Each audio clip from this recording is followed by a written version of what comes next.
In tonight's Health Watch, could your smartphone be causing you or your children to grow horns? Sounds absurd, but it's a serious question being posed. It's really scary. It's a big find. It's a big sign. It tells us that we're changing. I mean, we're changing the physical aspects of human beings.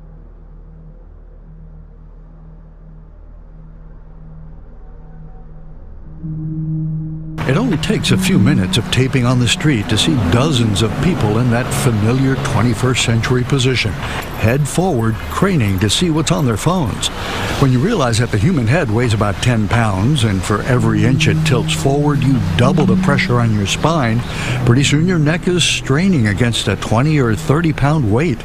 Well, it's kind of surprising that our bodies are being impacted by today's technology. You've heard of other ailments like text neck and texting thumb. Now we can add these horn-like structures to the list. Now, the researchers who discovered these growths are referring to them as prominent exostosis emanating from the external occipital protuberances. Those are just fancy scientific words meaning that there's a bone spur found at the base of the skull.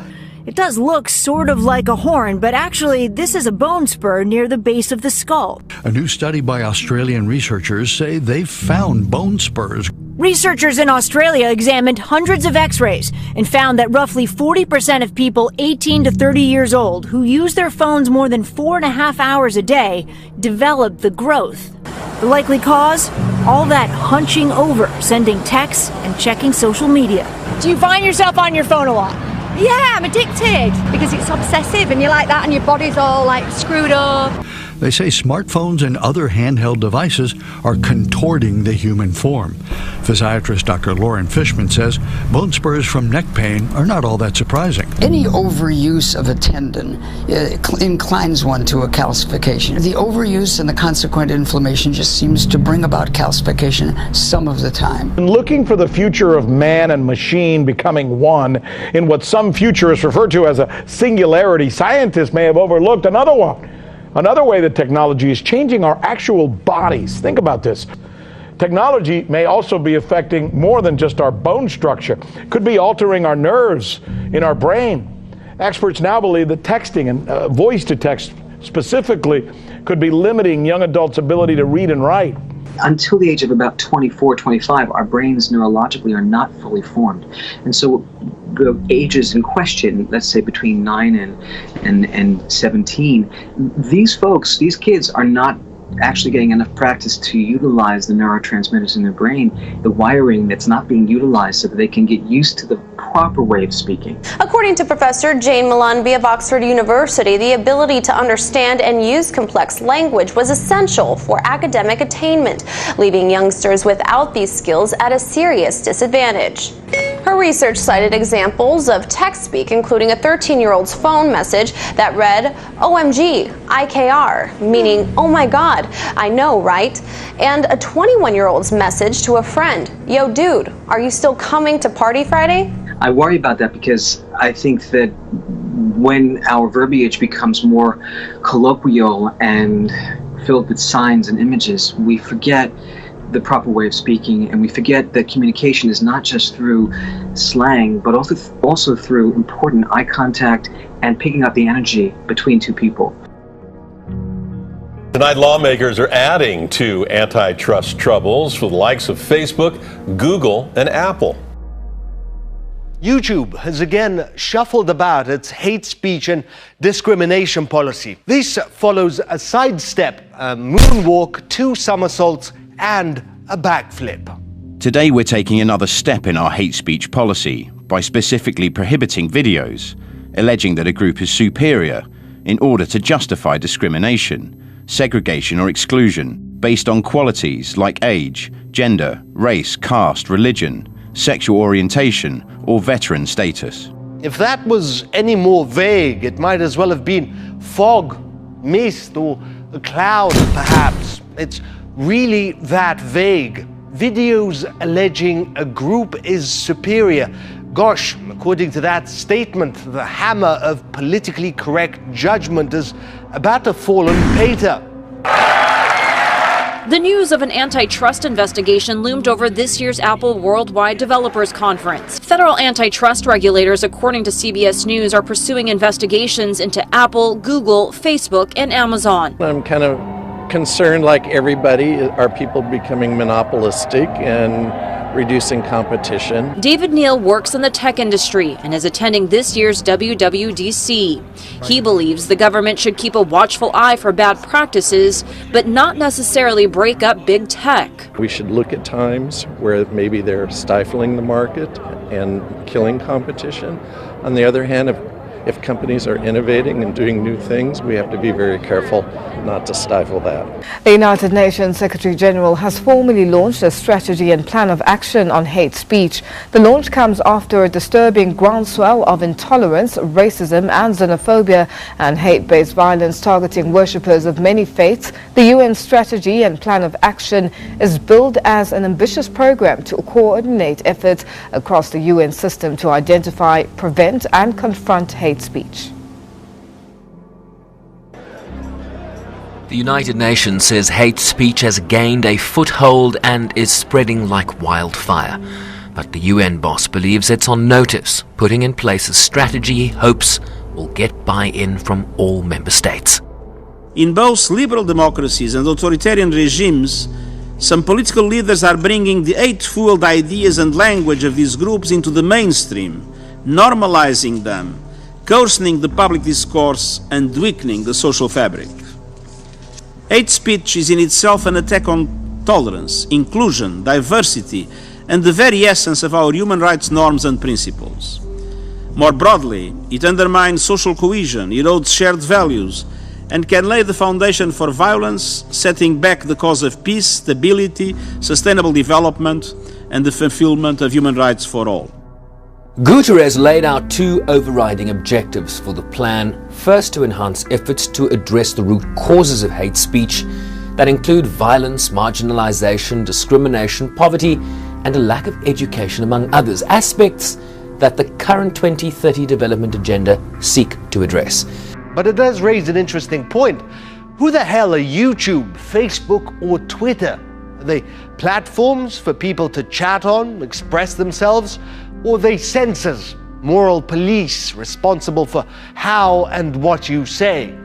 Neither, apparently. If they start enforcing their own policies, no matter how vaguely, we'll stop hearing about the best country in the world, the freest country in the world, the greatest country in the world. He says, Daily Wire fellas, I'm proud of my Mexican ancestry, but also am proud of my American nationality. How do I balance these two things? Super simple.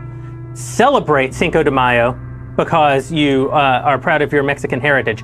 Believe that it is Mexico's Independence Day because you have American nationality. Now, let's be honest. YouTube overlords didn't update their rules to take down America is Great videos. But given that the rules are now so ambiguous they can be used to take down anything, what chance do even remotely political or controversial videos stand? Or, dare I say it, anything anti-establishment? Today we learned that Twitter and Facebook are ramping up efforts to clamp down on what they say is offensive or hateful content. But who gets to decide what's hateful or offensive? That in a corporate state such as the one in which we live here, where corporations and the government, regularly concentrate to, collect their power, censorship by corporations isn't so different than censorship by the government, is it? Because in the case of Facebook, let's just talk about that for a second. They're in an outright partnership with the Atlantic Council, which is funded by NATO. It's a DC think tank. Some of the most prominent think tanks in the world are partnering with these so-called private companies. So are we even talking about the First Amendment? I feel like we might be. But let's go back. The antecedent aspect about this. If you look back at how DARPA and In-Q-Tel and other particular forces, platforms were responsible for this. But let me give you a new idea. Let's look at this almost like a utility. By virtue of the fact, Michelle, that let's say 80%, 90% of the people on the planet use these platforms. I don't think this is some mom and pop organization. What if you were on your phone, whatever your carrier, and you said something, and all of a sudden your phone dropped, and you called back again, and you repeated it at a phone call, and you found out that Sprint or Verizon, whoever it was, found that your statement was hateful or violated its terms, you would say, wait a minute, you're a phone carrier. You're not endorsing what I'm saying. This is what we have to treat these almost as though they're a utility. Businesses, well, this show, they're using these platforms. You got to get rid of this ridiculous model that that Mark Zuckerberg is just some guy who owns this little diner in Collinsville, Illinois, and he's just a businessman. And if you don't like Facebook, go someplace else. Where? If you don't like Google, go someplace where. This model has to change immediately. Right. I mean, this is the situation with monopoly capitalism. Now, if I'm a government and I want to stop something from getting out, if I want to stop people from learning, a piece of news, a monopoly like Facebook is a huge gift to me. All I have to do is keep control of one company. So it totally makes sense.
Have you ever thought of how often you Google things?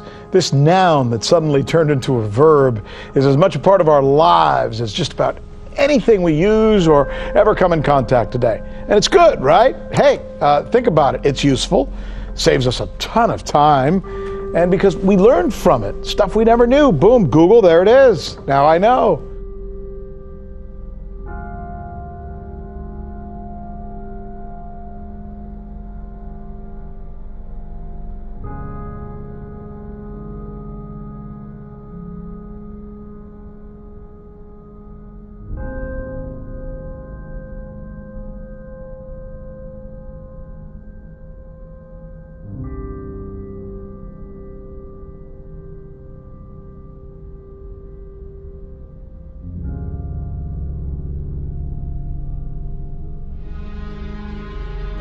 Here's the problem. I don't know if you guys have thought about this. It also shapes and creates our reality, our truth. In other words, how do we know that what we get from Google is really the best description, the reality about this particular topic that we may have just, well, Googled?